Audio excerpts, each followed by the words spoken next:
Welcome back, everybody, to another episode of the Junkyard Dawgcast. I'm your host, Jordan Hill. Got the whole crew with us, Kipp Adams and Ben Wolk, on this Thursday evening as the Georgia Bulldogs go through a bye week. Don't have our typical preview episode because there's nothing to preview, but still a lot to talk about on this episode. We're going to go over some of what Kirby Smart and a couple players had to say on Tuesday when they met with the media. We're going to also get into our preseason over-unders, some of our projections we made back in August. And just a spoiler alert, we look really smart. And others, Kipp, we may want to hide and try to come up with some excuse. But I thought on the whole, once we get through these numbers, I thought we did a pretty good. I thought we did a pretty good job. I mean, I got specifically called out there, so I'm looking forward. I'm gonna go see if I can go hide behind my Shih Tzus right now and hopefully help me find some reasons for mine. But let's dig in. I'm looking forward to it.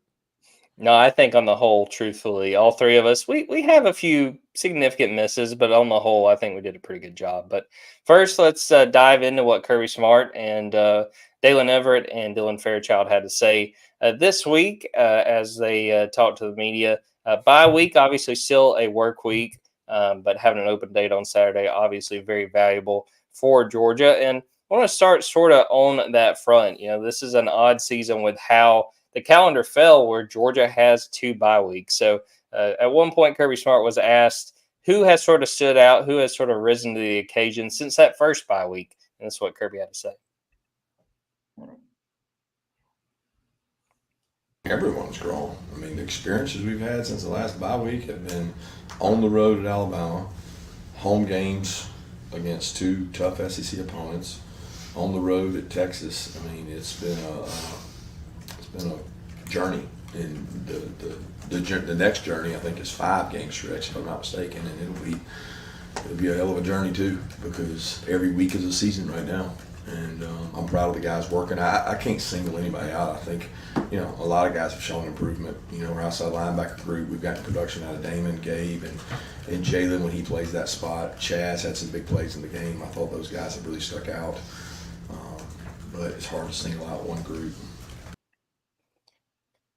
Yeah, you consider, like Kirby laid out there, the tests since that first bye week. I mean, the Alabama game, the Texas game, some of the challenges with the Auburn-Mississippi State game. But, Ben, I want to get your thoughts. I thought it was very interesting that he pointed to outside linebacker. And I'll tell folks who are listening on Friday, I'll have a story on Dogs 247 about Damon Wilson, a guy that I thought was very impressive at Texas.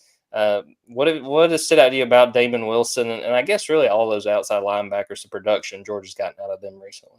Well, I think that Damon I don't know the exact grades on it or how Georgia viewed it, but it felt to me as though that was probably the best game of his Georgia career against Texas. I mean, he was dominant in flashes. I think that he's shown signs of that throughout his Georgia career up to this point, but you've never really seen him piece it together in that dominant constantly around the ball type of way like he was in the Texas game. I mean, I do think, and we talked about this leading up to the Texas game a little bit, even though we all expected Texas to win, that it probably set up more favorably for the pass rushers than the Alabama game or some of the other games, the Mississippi State game the week before that. Like there were other games where for the pass rushers, it probably wasn't going to be an ideal type of game. That one certainly turned out to be. And so I think that it gave all of them an opportunity to shine, and flex that muscle. Also, when you're up 23-0, you kind of know what type of play sets you're going to be looking at from the other team in the second half. And so I think that gave them an opportunity to just be really comfortable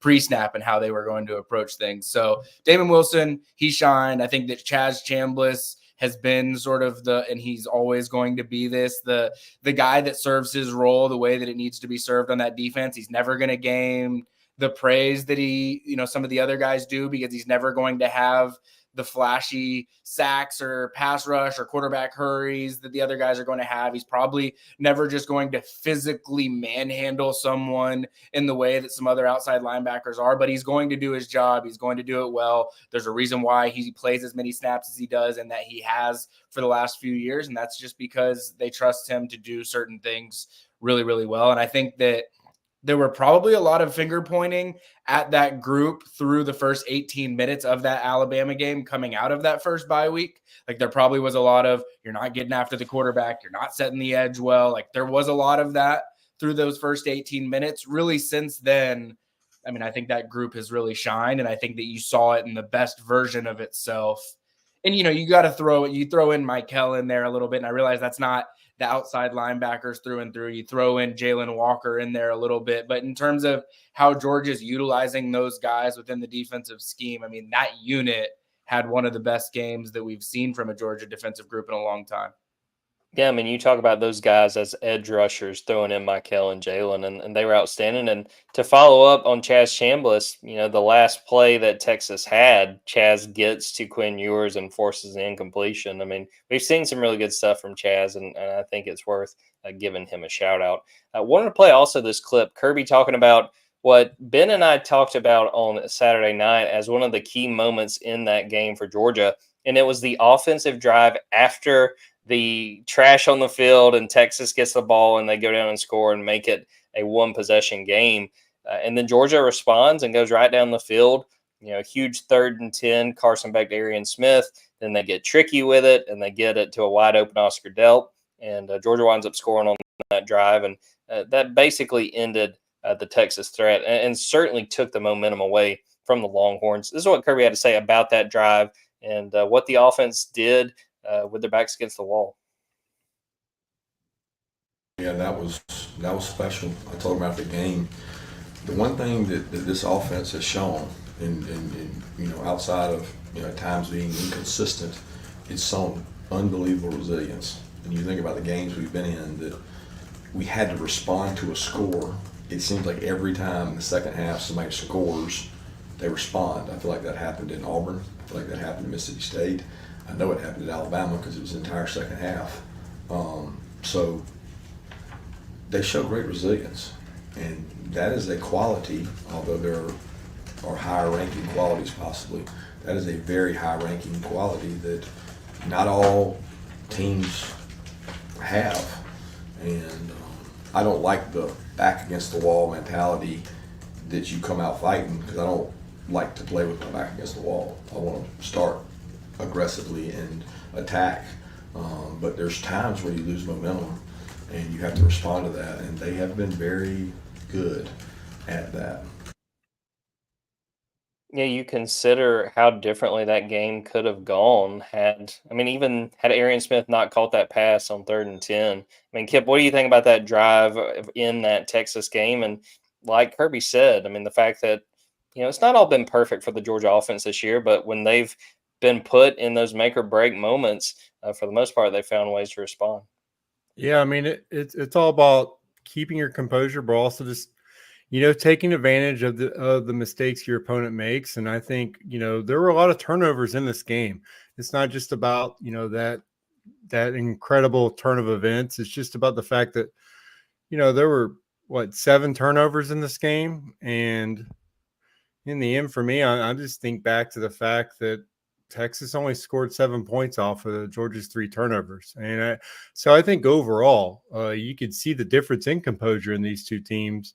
It definitely showed then. I think Georgia's offense has kind of been in that mode all year where they haven't looked great, which is actually scary for the rest of college football, because we've seen Carson Beck play really well. We know what he's capable of. And we know that he's not playing up to the standard he could play. So you still have that potential there. But every single time Georgia's offense is needed, a big drive, he's delivered and they've delivered. So I just think it only just helps as far as just down the road. They've already seen, what they can do when they're up against the wall or they're facing adversity. I think on both sides of the football, though, like I said, I think with defense, when we're talking about composure, every single time the offense turns the ball over, the fact that you held Texas to 0 points on those first 2 turnovers just kind of reinforces the fact that composure card in this team. I mean, I don't think there's a team right now in college football that can say that they've handled adversity better than Georgia has this season. So overall, I just think that, going into the bye week, that you can play a lot better offensively.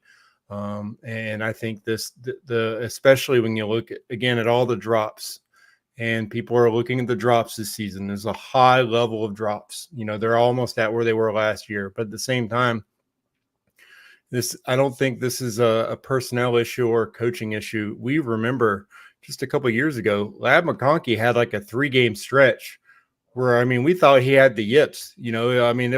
I think he did. And so you could see better play. You could see improvement during the season. And I think overall they showed that they're capable of it. Yeah, I'm glad that the Dogs had some thoughts there too.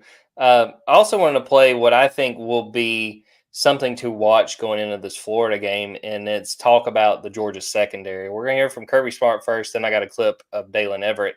But the conversation is about the fact that first half in the Florida game, they will not have starting star Jonell Aguero. They will not have starting star Dan Jackson because of the hits that put them out, the targeting, big word I was looking for there, the targeting penalties they got in the fourth quarter of that game against Texas. And Kirby was asked about the secondary, and more so, what he thinks about this group as a whole, what he's seen as far as the improvement of the entire secondary. And this is what Kirby had to say. Yeah, we've been a work in progress. I don't know if I can say how young we are, but we are new. We're relatively new. We've got 3 guys that are starting in the NFL, and anytime you have 3 guys that are starting in the NFL, that probably means they played for you at least 2 years, and those guys all did. So there's a lot of growing up that's had to do back there, and they continue to work to get better. And all you can ask your kids to do is work, compete, be competitive, be tough. And they do that, and I'm pleased with how hard they work and compete. We haven't made some plays on the ball that I think could have rewarded us, or maybe, when offenses make mistakes, we don't capitalize on that mistake, a la a drop picks.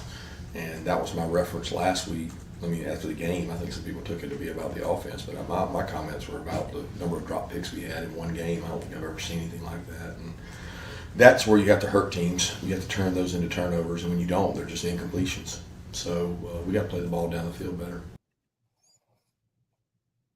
Kirby even talked about the pick Dalen Everett had of, wanting to see that be a pick 6. So he expects bar's very high with this secondary. Now here is Dalen Everett talking about how the secondary responded when Jonell and Dan Jackson went out because of those targeting penalties. This is what Dalen had to say. So those guys that came in, they kind of knew that once it happened, that they had to come in and be ready for that. And I feel like they were, and they did a good job responding to that. The start of that clip with Dalen, he said next man up, which is something you hear when it comes to injuries, when you hear guys going out because of targeting penalties, things like that. It's nothing new for Georgia on either side of the ball. Ben, I'll ask you where we're standing right now and looking toward that first half of the Florida game. How concerned are you with the secondary, given that these first 30 minutes in Jacksonville, there will be 2 usual starters that will not be able to play for the start of this game? Well, I'm fascinated by what that defensive back rotation is going to look like and what the various plans could be. I think the default is probably Malachi and KJ at safety and then Ja'Cory Thomas at star. That's what they did there for the most part in the late fourth quarter after Jonell and Dan were both gone.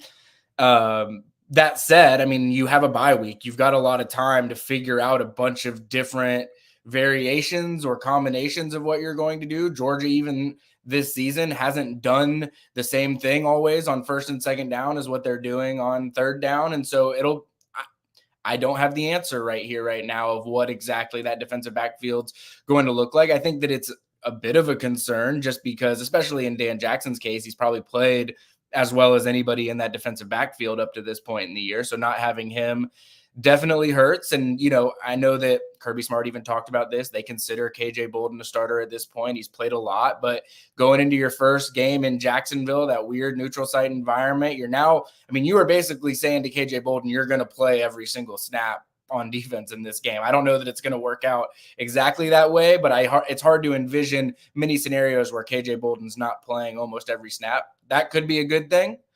That said, there's still, he's still a freshman. You still got some concerns. Whoever it is that is stepping into that role, whatever variations they end up going with, whether it's Ja'Cory Thomas, whether it's Ellis Robinson, depending on how they end up deciding to shuffle things around. I have no idea at this exact point in time what they're going to do, but whoever it is, they're probably going to get picked on early. Like Florida's probably going to.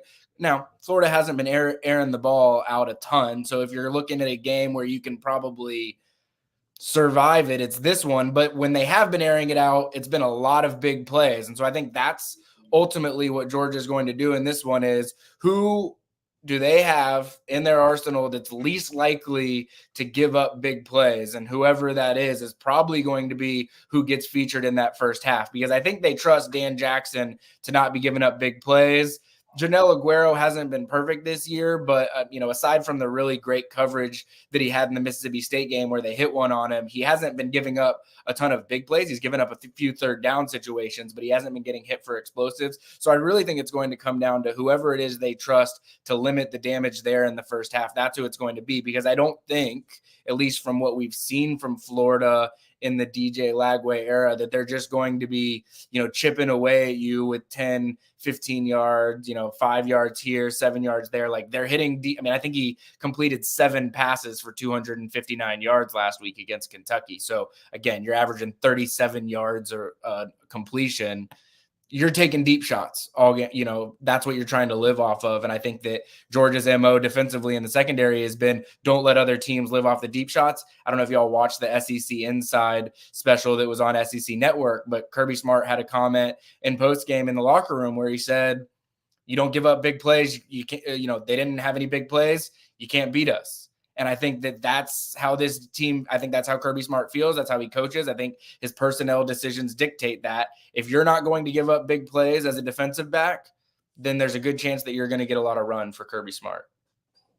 Kipp, what about you? What do you make of the challenge this secondary faces, knowing start of the Florida game, 2 of its starters will not be out there? Well, I mean, it's cliche, but it is next man up, but that's why you recruit these guys.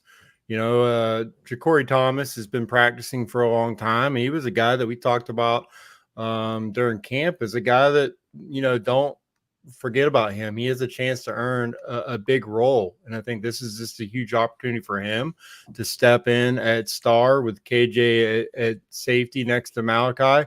I'm interested in the next part of that rotation because, these guys were already rotating in at those spots. So now who are we going to see behind these guys? They're not going to, I doubt they're going to play every defensive staff. So who's the next safety? Is it going to be, a guy like Jake Pope that you bring in as a transfer from Alabama? You got Justin Rhett and Chris Peel in there as well. You also brought in Colin Gill. The Kyron Jones is there as well. You got some younger guys who haven't played, almost really any defensive snaps for you so far. I think this week is huge for those guys is that, they're going to be earning probably double-digit snaps at safety and star for one of these backups. So those are the guys that I'm really, looking to see how they do this week in practice, which one of those guys is kind of the next man up in that safety and star rotation. But I don't think, for Georgia, I don't think there's going to be a huge step down because I think these guys – they have the talent. They've learned from, Dan Jackson's played a ton of football. Kirby Smart just raves about him all the time. I think he's going to be the guy that they just lean on, even though he's hurt. Even though he's missing this first half to kind of get, lean on him, lean on that knowledge. And I think they'll be ready. It's not like you're having guys that are going to miss the whole game. You just got to get to halftime. And so I do think that they're going to be prepared, and I do think it's going to be interesting who's next in the rotation. But I don't really see a huge step down because I just think that this safety group has prepared for situations like this. Kirby Smart practices knowing this is a long season. That's what he just talked about. How every week is a season. I just think that's a situation that I do think the secondary is ready for. Guys, before we throw to a break, and I hate to do this, but this is breaking news that we've just seen. Former Georgia men's basketball assistant Amir Abdur-Rahim has passed away, 43 years old. Joey Knight from the Tampa Bay Times reporting that he had been dealing with an aggressive illness. Very successful basketball coach, South Florida, Kennesaw State, was a big part of Georgia getting Anthony Edwards. Leaves 3 kids behind. If you guys who are Georgia fans remember Jabri Abdur-Rahim, that is his uncle. So absolutely terrible news. Kipp, any thoughts on, I mean, absolutely awful news out of Tampa today. Yeah, I mean, it's just awful that he'd been battling this. I think, my thoughts go out to the family, this USF family, and honestly, the Kennesaw State and Georgia family as well. I mean, this was a guy that, again, Kennesaw State was incredible, which, I mean, it's been, just a really big week for Kennesaw State with the football team getting that big win over Liberty. But, he was part of just having a similar impact on their basketball program. And he was a guy we thought was an up-and-coming head coach in the college basketball world, a guy that, for the Georgia program, when we're talking down the road, this was a guy that, really could have been in the mix for the Georgia program as well. He had an incredible career and it was a rising star. So it's heartbreaking news. And my thoughts go out to just, everyone he touched over his life and his career. And Ben, any thoughts? Obviously, a very, very sad, heartbreaking situation. Yeah, I mean, obviously Kipp had posted it in our private chat. I didn't even realize it when we started this, so don't have much of a immediate reaction, but just bummer news. I mean, obviously at Kenneth, to just give credit to him as you guys have mentioned his reputation as a guy, but as a coach, I mean, takes Kennesaw State to the tournament and almost upsets Xavier. Last year, I think they were conference champions at USF. So just a guy that, had an entire basketball coaching future ahead of him. So devastating. Awful situation. Heart goes out to his family, USF, everyone, Kennesaw State, and at Georgia, because he did have an impact while he was at Georgia. We want to extend our thoughts and prayers to everyone affected. A huge loss, not only in basketball, but only 43 years old. Super sad situation. We're going to take a quick break, come back, and go on with the rest of the show.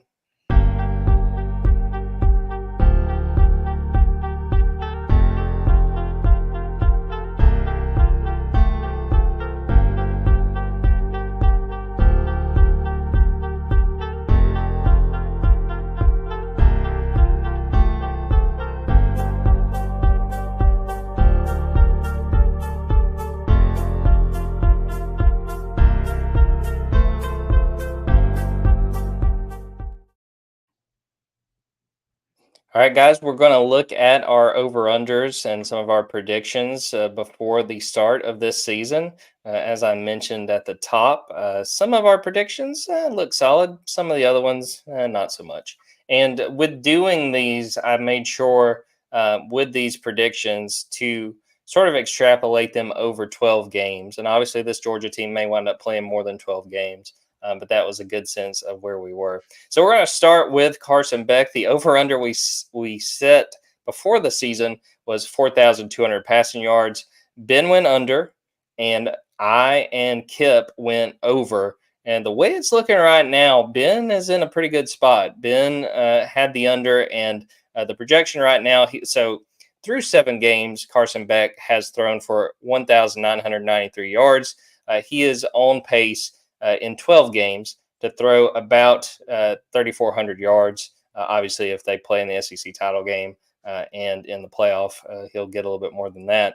But Ben, I'm going to give you the floor. What do you think about where the number was, 4,200 to start? Like I said, he's on pace for about 3,400 through 12 games. Are you feeling good with the under on that one?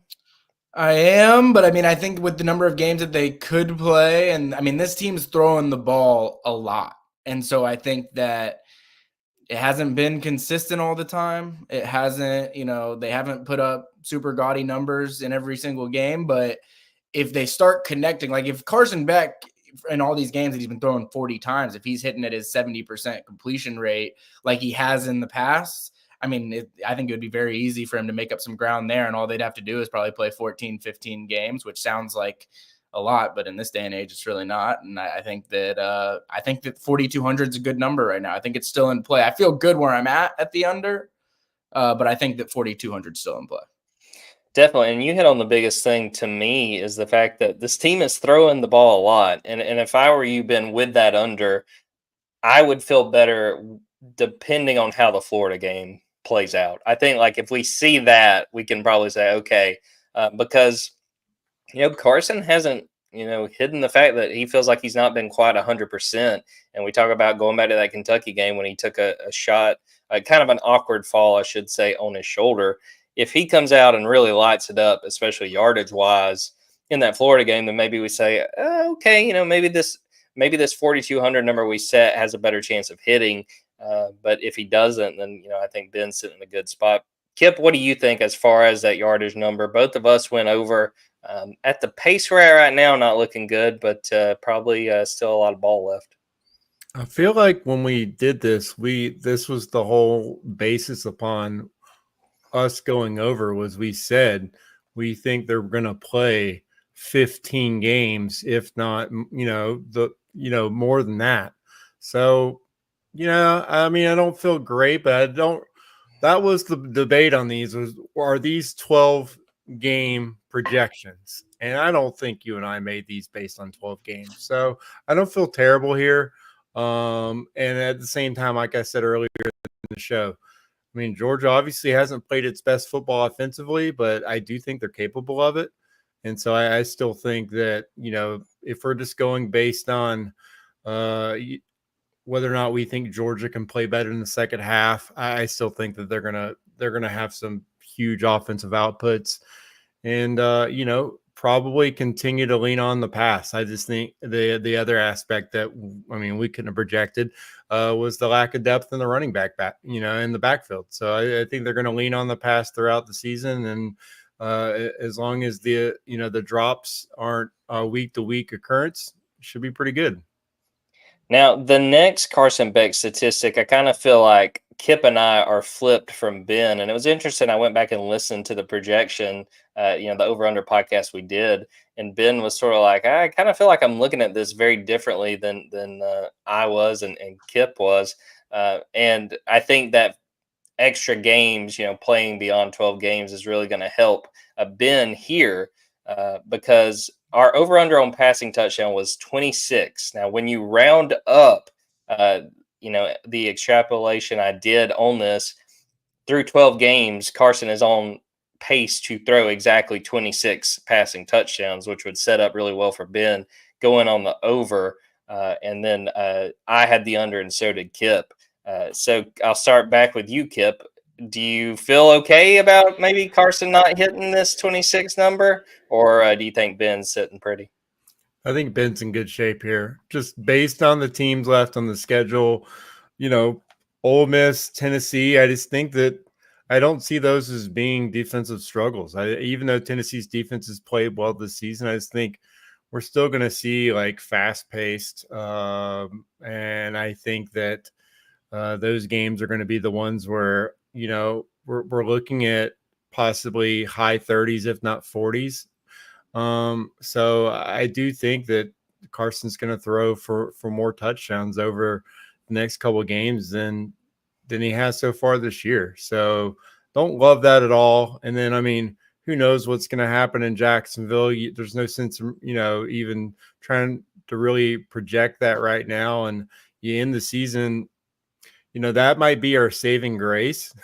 if we're looking at UMass and then they're thinking ahead, they know whether or not they're playing in Atlanta. They know, how long of a bye they have.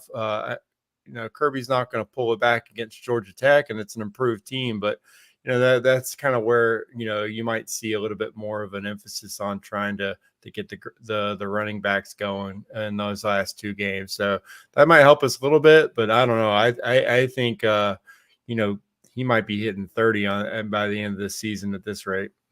Yeah, I think we're all kind of surprised how much this team has leaned on the pass. And I think I might have said this earlier, but Carson has 15 passing touchdowns to this point. So, Ben, like we said, we kind of feel like you're in the driver's seat on this one, but are you feeling good? You think he goes over on these 26 touchdowns? Well, if I remember correctly on that preseason predictions podcast, one of my reasonings was when you went back and looked at last year, he had a lot of 0 touchdown, 1 touchdown games, and I just didn't see many of those this year. And then, of course, you look at it now, he has 2 goose eggs that he's had this season. It's just that in any game that he hasn't had 0 touchdowns, he's had at least 2. And also looking at it, the fact that he's either had 0 interceptions or multiple interceptions in every game is a weird thing as well. So he hasn't had a 1 touchdown or a 1 interception game at any point this season, but he has had zeros and multiples in both, which is just sort of a wild occurrence. But I feel good about it. I mean, I think part of it is when they get inside the 5. This isn't a team that's just pounding the rock and punching the ball in with ease right now. And so I do think that they have a tendency to throw the ball a little bit more in the red zone inside the 10 than they have in the past. And that's resulted in some of his, easy or sort of cheap shot touchdowns, I guess, that he's had at some points this season. I think that's going to continue throughout this year. So again, I feel as long as this pushes past 12, I feel pretty good about the 26 over. I think you're sitting pretty there. And again, I don't want to pat myself on the back. I mean, wait, who am I kidding? I love doing that. 26. I mean, I feel like that was a pretty good line set. And if you'll remember, Ben, Kipp was giving me some grief for some of the over-unders I set in the August episode. I do remember that, but that's par for the course. I would have, if I were a betting man, I would have taken Kipp complaining about your over-unders. I am the giver of grief. That's why we love him, folks. All right, the run game. Trevor Etienne. I was honestly kind of surprised by how this one has bore out, at least through 7 games. Trevor Etienne, we set the over-under at 860 rushing yards. Right now, he's got 422 rushing yards. He is on pace through 12 games to run for 722 rushing yards, a pretty decent chunk lower than we had. And all 3 of us had Trevor going over that 860 rushing yards. Guys looking back, I'll start with you, Kipp. Should we have maybe done this as a total yards thing? Because I feel like a big piece of what we've gotten from Trevor this year has been him catching the ball out of the backfield in addition to the carries. I think maybe if we could get a do-over, do you think we should have done total yards over rushing? Possibly, but this isn't new info. We knew that was going to be part of his game. I think, this is an aspect, if we're talking about overall, the underperformance of Georgia's offense, you kind of see it in all facets of this team. I mean, Carson hasn't been clicking. We talked about the drops, but for me, Trevor's probably wondering, like, where are my rushing lanes? I mean, the offensive line blocking has not been where we thought it would be. And I mean, yeah, when guys go down, that's going to be part of it. Tate Ratledge might be the best run blocking interior offensive lineman in the country. So yeah, it's going to go down a little bit, but still, I mean, this team is too talented not to be able to, be more explosive. The fact that Trevor's, yards per carry has actually gone down. I mean, that's a little bit concerning just because everyone talked about going from Florida's offensive line to Georgia's, how he was just going to be as efficient as possible. His usage isn't through the roof. Like I said, it seems like it's right where it was when he was at Florida. And so, not having success from the other backs can't really, that doesn't really play into it. So I think this is just an area where this bye week, you got to find, like I said, your 5 best offensive linemen. You got to ask more from them. When you look at Ernest Green, Xavier Trust, the tackles have not been playing well, kind of just across the board. You have to get better blocking from these guys up front because he's getting met in the backfield, and he's honestly done an outstanding job getting what he's got so far. So I think that's kind of just a little surprising that they haven't done better in that area, but they've also faced some really good defensive fronts. So if we're looking, for maybe a bright side, maybe they face some playoff caliber defensive lines, and, maybe they'll get greater production against some of the teams they face in the coming weeks. The thing that may save us with the Trevor Etienne, again, he's on pace to run for about 722 rushing yards in 12 games. So you would think, based on the pace he's looking at, I'd say if they have that SEC title game and then, either the bowl game, obviously, or the playoff, I think he would have a chance to clear that. Ben, what do you think of, where we kind of sit with this Trevor Etienne situation?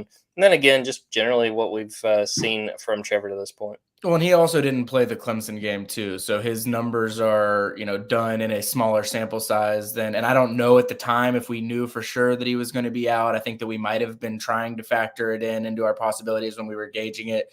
I don't know. I kind of think that he's still going to get to that number, just because when I hear what Kipp's saying in terms of like it hasn't been easy for him, but I feel like there have been some moments the last few weeks where he's hit some bigger chunk runs where it has, like in the Texas game, I feel like there were probably 2 in that first half where you just hadn't really seen that level of comfort, I guess you could say. And when he was running the ball, it felt like he was just having to work so hard to get things. But then when you go look at this year, I mean, he's had a double-digit yard carry in every single game this season. He's had longs of, over 15 in 3 games. So, I mean, I think that if we see his workload increase a little bit, which, I mean, he almost touched 20 carries in that Texas game, which is maybe to be expected because that was the first game in a long time that Georgia had been leading by, 23 against a team that they wanted to just get out of there and run the clock and, get the hell out of Dodge. But I just think that I expect from what I've seen from Trevor so far this season, how impressed I've been by what he can do in sort of, quick twitch, short yardage type of space. Like, I think that he's going to find a way to be, what was the exact number for 860? That is correct. Yeah, I think he's going to be flirting with like 850, 860, which if I remember correctly, when we talked in the preseason podcast, I think we all said like, we all went over, but we think it's going to be like scratching the surface over. Yes, I think that sums it up pretty good. Well, fellas, I think this next one may have been the one we missed the worst. And it's not so much the over-under, but the players we picked. Leading receiver. So Ben picked Colby Young. Me and Kipp picked Dominic Lovett to be the leading receiver. And I want to take this. I will say this. The over-under we set for the leading receiver was 900 receiving yards. We all went under on that. And Arian Smith is the current leading receiver for Georgia at the pace he's at right now. He's looking at about 759 receiving yards through 12 games. So 900 is definitely within reach. I want to take this time to shout out Arian Smith because I will hand up. If you had told me to just list, list as many receivers for Georgia that you think have the potential to lead this team in receiving yards, I don't know if I would have said Arian Smith. And credit to Arian Smith because I thought he was a guy that last year kind of felt like he lost some confidence in himself. I think Georgia lost some confidence in him with the drops he had, but he's been huge. And, he still has had some issues with drops, but thought he played really well in that Texas game. And he's come up clutch. I think that he deserves a lot of credit. Kipp, what do you think of the way this has played out and the fact that Arian Smith is Georgia's leading receiver right now? Yeah, that catch right before the flea flicker was one of the biggest plays of the game. We kind of said all offseason that he was one of the more important aspects of this offense, that how much effort Georgia's coaching staff was putting into, getting him reps in practice, making sure that, he is as ready as possible. And I mean, they had no way of knowing that they'd be down 2 of their, preseason top receivers on the depth chart. The Colby Young is still, he's 5th right now in yards this season. And, him and Ra were expected to be huge contributors, but Arian has definitely stepped up. As far as our predictions are concerned, I'm not still giving up because I think, again, 100 yards for Dylan Bell, you can make that up over the second half this season. I mean, he's leading the team in receptions. So I think the yards can still come. I think there's going to be a chance for explosives there. So I still think Dominic can be that guy. As far as total yards, yeah, that one's going to be tough. But, leading the team in receiving, I still think he's got it in him. and especially for counting those playoff games. I just think that's the guy that Carson's probably going to lean on and trust a lot. And it shows so far this year. I mean, again, he's going to have probably over 60 catches this year, and the big plays will be there. Yeah, with Arian Smith, he's got 444 receiving yards through 7 games. And next up is Dominic Lovett, just a little bit over 100 yards fewer than Arian Smith. Ben, what do you think about what Arian Smith has done? And I'll just kind of put you on the spot. Like I said, he's on pace 759 through 7 games, or I should say his pace is to hit 759 through 12 games.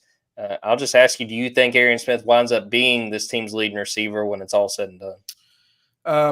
I do actually, just because of the way. I mean, if Arian Smith had not had as many drops as he's had this year, he'd be on pace to be the first 1,000-yard receiver in forever. I mean, this is a guy that they are actively trying to get at the ball, and for all the criticisms that there have been of him, that 3rd and 10 play on the 11-yard line that we've all pointed to as being one of the most important plays of the game, of the season, whatever you want to say.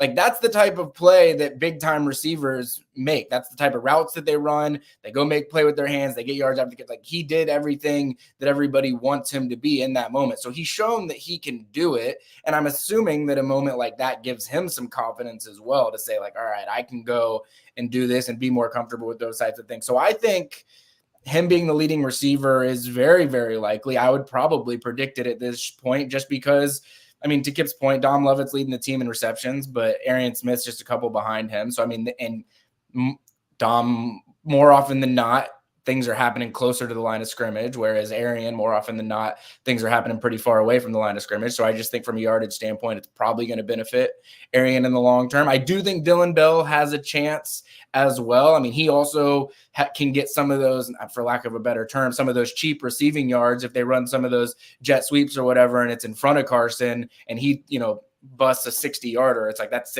60 quick receiving yards that, aren't exactly the same as what you're typically, asking other receivers to do, though. I guess that could happen with Arian as well. Yeah. I don't feel great about my preseason receiving yards leader pick at this point. I think I can pretty much write that one off at this point.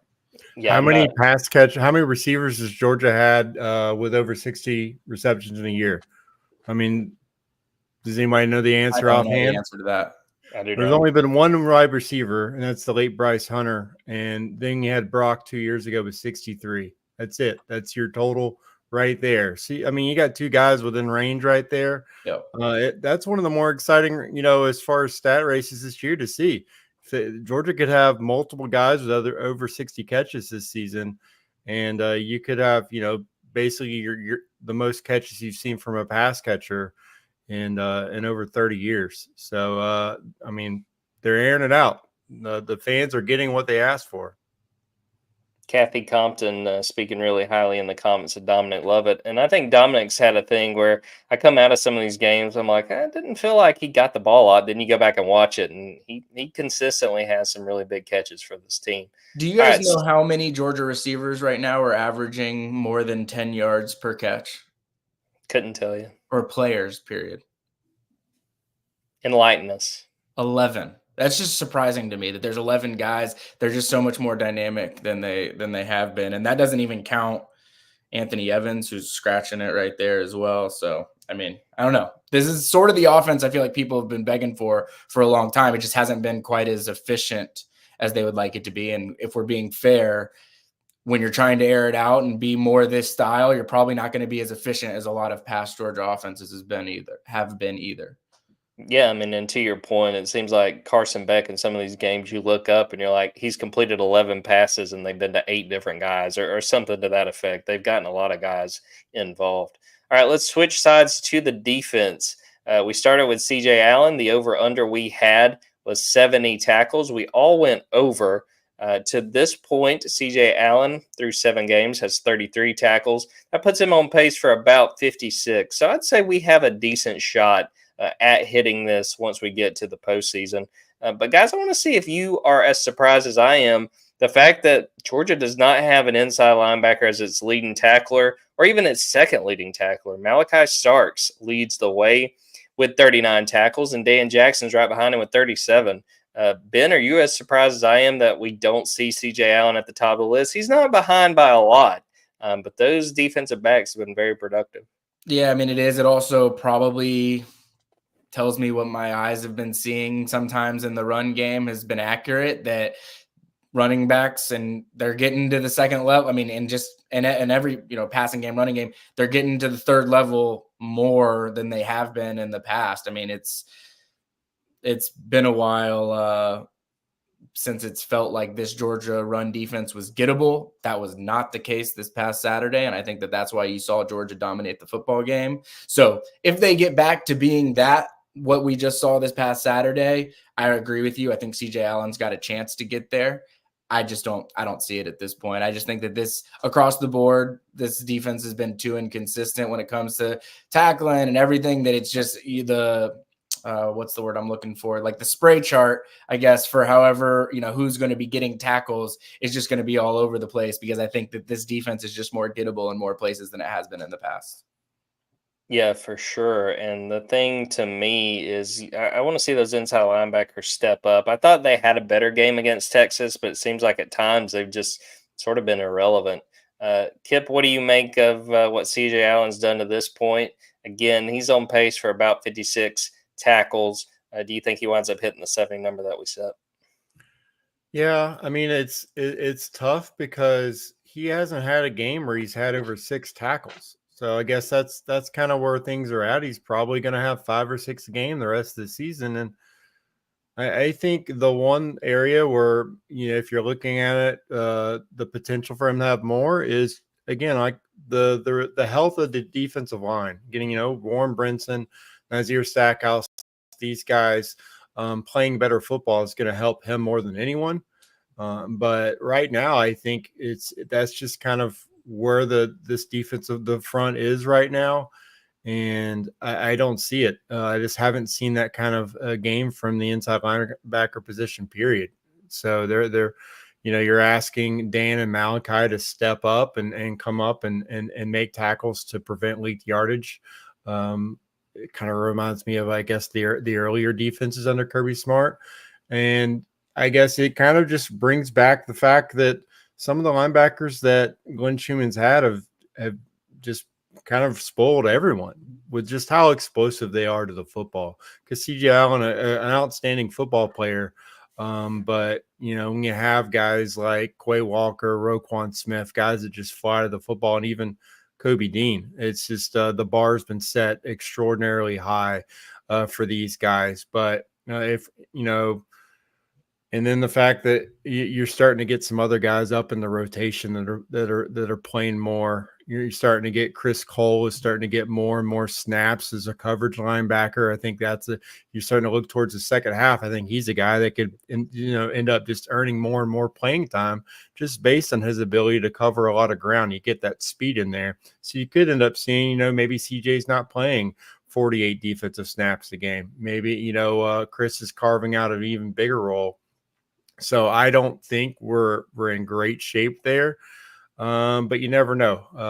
There's some teams coming up that are probably, not going to have as much success running the football as who they played in the first half. And I do think overall, when we're looking at these numbers, we do have to just remind ourselves of the schedule that Georgia's played so far. It's, incredibly daunting. It's what everyone was excited about, but with that, it brings, maybe you're not going to have that kind of dominance where you had when you're winning 40 straight games at home, when you're just plowing through everyone. There's more resistance, but that's a good thing. I think that'll help out for Georgia when it comes to the postseason. I was giving Kipp some grief to start this episode, but I got to give him credit here. When we went back to the initial over-unders episode, he didn't like that I set the Michael Williams tackle for loss number at 6.5. And I did that because he'd done it the last 2 years, but we all went over on that. And he is well on his way. Through the 5 games that Michael has played in, he's got 5 tackles for loss. He's on pace to have 9 through 12 games. So, Kipp, I'm going to set you up. What gave you the confidence in Michael, and what have you seen from him, especially since he's returned from injury? I mean, it's actually incredible to watch the Texas game, the rewatch, to see just what this defense is capable of from an explosive standpoint when you have Mykel Williams and Jalen Walker on the football field. And that's kind of where, if you don't have that injury in the first game, where would Mykel Williams be right now in those numbers? I may be, hurting my rotator cuff with patting myself on the back saying he's already hit the numbers.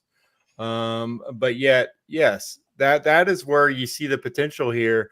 And Georgia, I mean, is having more havoc plays on defense this season than I think they've had under Kirby Smart. I think this team has a chance to really, when all is said and done, have some big sack numbers. I know Kirby doesn't care about that number, but for fans, it's still fun to see when that quarterback actually gets taken down.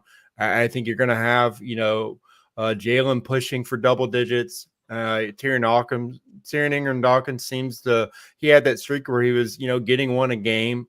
He's still obviously going to be a factor there, but I think Mykel now coming on, getting more and more back to 100%. I think, he looked as close as he could to 100% in the last game, but yeah, I mean, Jacksonville moving on, he's got a chance to really turn it on, and he's motivated because he had the first 2 seasons. That last season didn't go the way he wanted it to. All the accolades, knowing all the draft scouts are talking about him as a potential top 15, top 20 pick. I don't think he likes hearing Jalen Walker get all that shine. I think he wants to earn some for himself. So he's got a lot to prove over the second half, and he's got a chance to really, really change a number of these games as far as just taking over and having dominating performances. Kipp mentioned Ty Ingram Dawkins. I honestly didn't realize this. He leads the team with 8 tackles for loss. Great job, TID. Ben, any thoughts on what Mykel has done to this point? And as Kipp said, he's building to what could be a fantastic end to his Georgia career. Well, I'm with Kipp. I mean, if film off his helmet doesn't catch him on a knee in week 1, I got to wonder what number he would be at right now. I mean, a big reason, and I think, credit to TID for what he's done this year. I think a big reason why he's been as productive as he's been is because he's had to be. I mean, there's nobody else up front that you can trust to be making plays consistently in the backfield, other than Jalen Walker and Mykel Williams, I would say. And with, Mykel Williams, he's made the most of his limited opportunities that he's had this year. I think it's pretty safe to say he's going to go over that number at this point. I will say 6.5 is still in play. That's what he's done the last 2 years. So until it happens, I might ride with the Mykel Williams as just a 6.5 tackle for loss type of guy. I can see Ben doing that for sure. All right, going to the sack leaders. You guys made what I thought was the right decision with going with Jalen Walker. I kind of zagged with y'all's picks and said Mykel. Jalen Walker, I set the over-under 7 sacks for Georgia's team leader. Ben went under. I think he had it just below 7, and then Kipp went over. And right now, Jalen Walker is on pace to have 8 sacks through 12 games. And Mykel's not far behind him. Mykel's got 2 at this point, and Jalen's got 4.5. But I'll just set you up, Ben. Talk about Jalen Walker. I mean, this dude has been unreal. And I don't know if you had the same feeling I did, but watching back some of those plays against Texas, I'm already convinced when we're talking about the draft in April, you're going to be seeing a lot of those plays that he made in Austin. He's special. I mean, we at the end of last year, I mean, I think that we and everybody, and probably even Kirby Smart and Glenn Schumann, kept saying, like, how do you get Jalen Walker on the field more? Like, I think there was a game late last year where he played 10 snaps. It might have even been the SEC championship game. I can't remember, but he played like 10, 11 snaps. And we're all sitting here saying, like, this guy's just got to be on the field more. He's too disruptive of a player to not have him in these big time situations. He's clearly wired the right way. And now he's, one of the ultimate team leaders that they've got across the board. I mean, the fact that he's the guy, like, acknowledging Kirby Smart's 100th win and giving him the game ball, like, sort of tells you the voice that he has in that room at this point. I think that that's really important. All of that to say, and I'll continue to praise Jalen Walker until the end of time. All of his sacks this season have come in 2 games, so I'm not totally out on the under 7 at this point, just because I think A lot of teams are going to do their best to scheme away from him where possible. Now, the big counterpoint to that would be he clearly feasts in games that Michael Williams is also playing and fully healthy, because he's had a sack and a half against Clemson, 3 sacks against Texas. So it might just be this is the Jalen Walker you can live to expect every single night if Michael Williams is fully healthy, because everyone is going to be so worried about where 13 is and what he's doing that you can't focus all of your attention on 11. And that goes back to what Kipp says, those two guys on the field at the same time. It's just an ultimate weapon that Georgia has, probably, and I've probably been overly hyperbolic multiple times just in this episode alone, but like it feels to me like that duo of pass rushers is the best duo of pass rushers that Georgia's had in the Kirby era, at least as far as I can remember. They've had great defensive fronts, they've had great defensive lines, linebackers, things like that, but when it comes to just the skill set of getting after the passer, I feel like those guys together do it as well as anyone that Georgia's had. No, I think that it is not an exaggeration. And to get Michael back, and hopefully with another week, he's totally feeling 100% because they're going to need him. Kipp, any thoughts on Jay Wolk? I mean, what he's done, the effect he's had, and the fact that Georgia seems to have finally figured out the best way to use him. Yeah, he's the heart and soul of this defense. And I mean, to Ben's point, I think he's the heart and soul of the team right now. They need, the big part of the offseason always for Kirby is finding that leadership and acknowledging that you don't know where it's going to come from. You have to kind of forge that. And I think it's definitely Jalen Walker.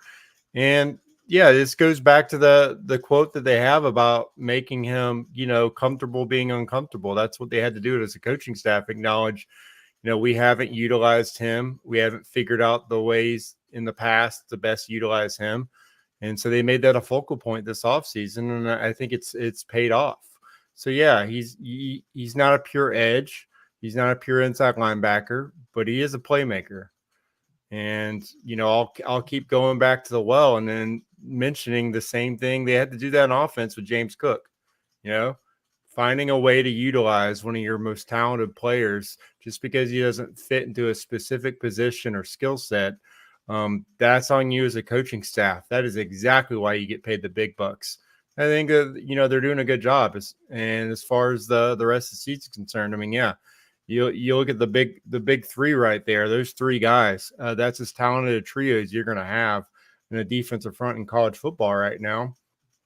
And so, yeah, I think that the race is on for all 3 of those guys. And going back to Michael Williams, I just think it's hilarious that, 5 of 6 of his tackles this season have been tackles for loss. I mean, he's only got 6 tackles.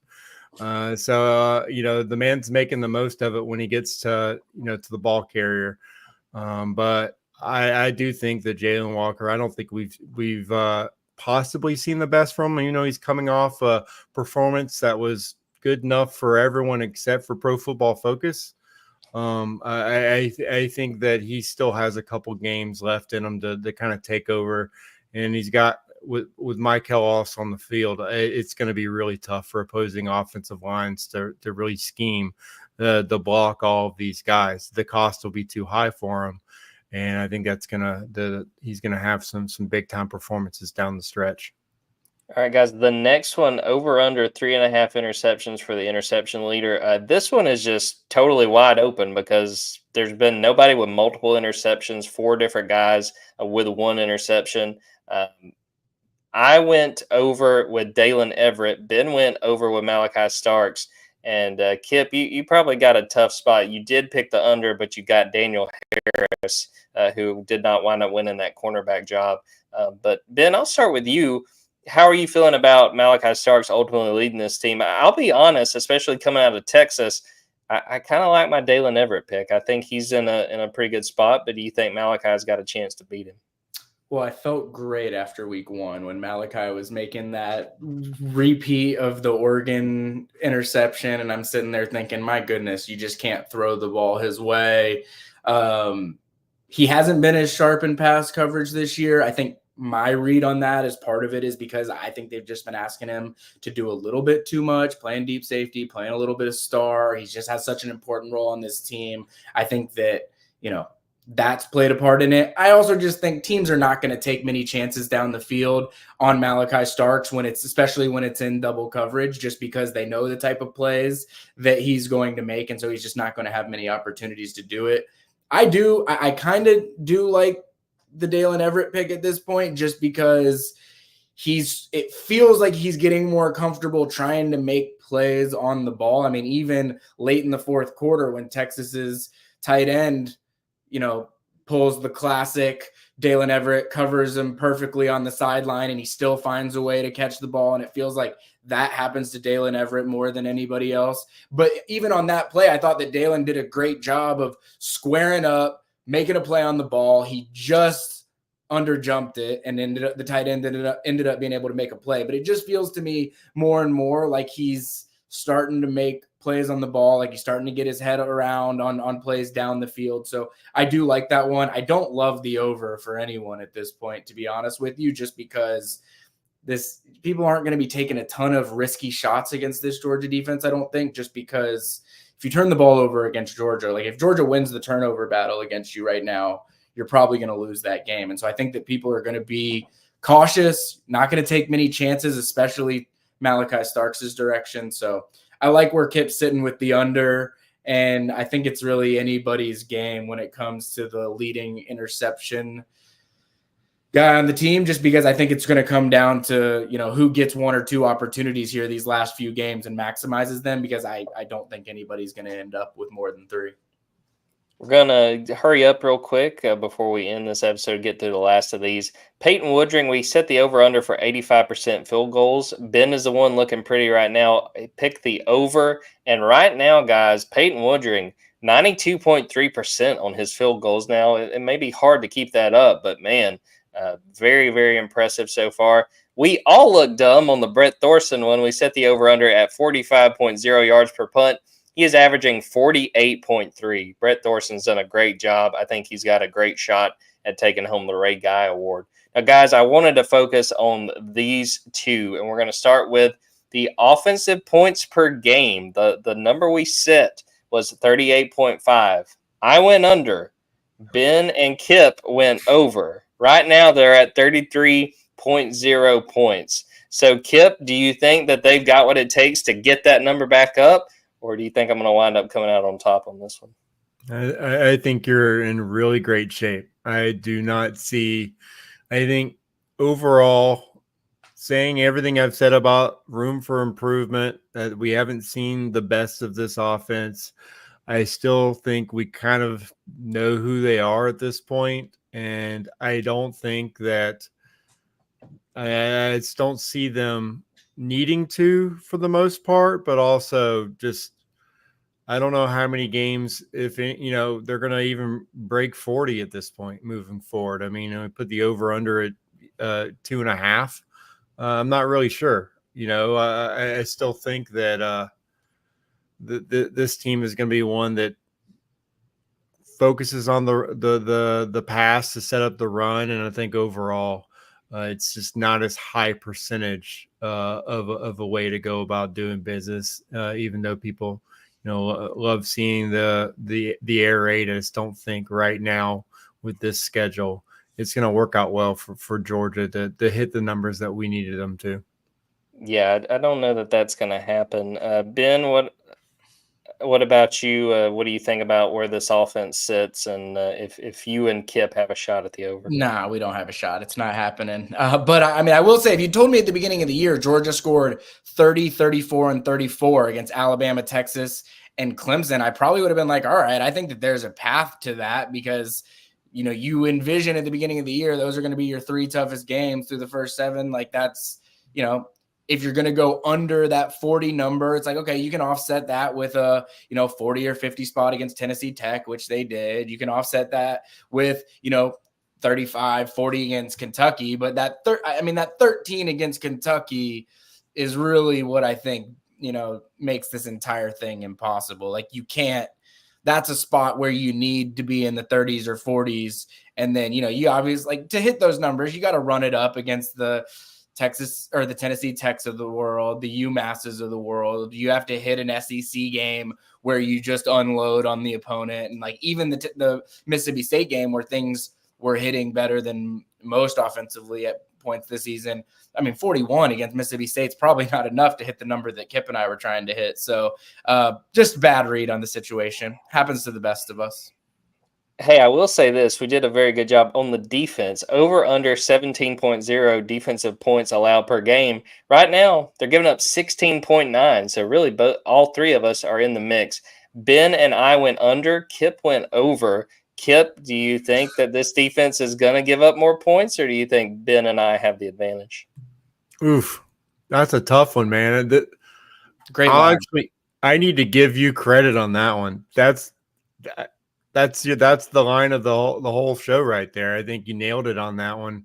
It feels like it's going to come as close to a push as possible, because I do think you're going to have a couple games where your opponent's probably scoring in the low to the mid 20s. I mean, again, Ole Miss is obviously an offense at any given point that can put up a big number.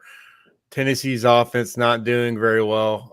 It's probably one of the bigger surprises, the fact they're being carried by their defense. But, Florida's playing better football. So I think they could get, in the high teens, early look at that game.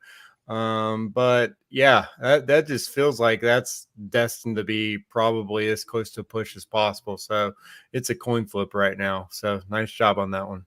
Ben, I feel like we're in pretty good shape. What do you think? Do you think the under will hit on 17? It's so hard to say. I mean, I thought if at the beginning that this was like the most egregious line that you had said, I was like, yeah, I mean, Kirby Smart defenses never go over 16 points. And now we're looking, or 16, 17, whatever it was set at. And now we're looking at it and it was a sharp line. I think the biggest validating pick of the whole thing, even though it might be pacing under right now, was Kipp going over on the defense, because I thought that number was so high for what Kirby Smart defenses typically give up. For him to go over, I think is, an indicator that he saw the defense better than I certainly did, and I think than most certainly did. I will say after week one, that's why this team has been so misleading at times. Like if you had just told me about the Clemson game and the Texas game, I'd be thinking, oh my gosh, this is one of the greatest football teams of all time. The defense is the best that it's ever been, whatever. And it just goes to show you, like, Kirby Smart preaches some of these things that we roll our eyes about, humility only being a week away. It's never as good as it seems, never as bad as it seems, like all these things. And it's just the way it is when you get into SEC play. You think everything's going great, and then you score 13 on Kentucky. You think everything's going great, and you give up 31 against Mississippi State. And it just goes to show you that, everything is much more fragile than you think it is. All right, before we get out of here, the last one, I set the line at 11.5 wins. If I would have really considered including the playoff, I would have put it a little higher, but we're just going to do this really quick. Ben, does Georgia lose again during this regular season? Yes or no? Remember when I said quick? Yeah, you did. I'm going to say no. I think that they finish 11-1. Kipp, what about you? Does Georgia lose again this regular season? I don't think so. I think they're set up right now well. I think the matchups overall are going to favor them, and I think they've passed the test they need to. I just don't see this team losing focus at this point. So I got them going 11-1 as well. I do too. I think they go 11-1, and they go to the SEC title game and have a big matchup. And I'm going to say it's LSU. You guys want to give a pick who they would play if they go to Atlanta? Rematch against Texas. Yeah, I got Texas as well. I still think it's crazy they can go 11-1 and possibly not make it. So they got some games Georgia fans are going to have to root for, maybe Alabama and LSU to pull off some upsets later in the season. We're going to wrap it up right there. I appreciate Kipp and Ben for hopping on for this show. Thanks everyone who watched this live, everyone who's watching it after the fact. Go to Dogs 24/7, subscribe, go to our YouTube, go to our TikTok. Lots of good content even during this bye week. And before you know it, we're going to be getting ready for Georgia, Florida down in Jacksonville. So for Kipp Adams and Ben Wolk, I'm Jordan Hill. Until next time, take care, everybody.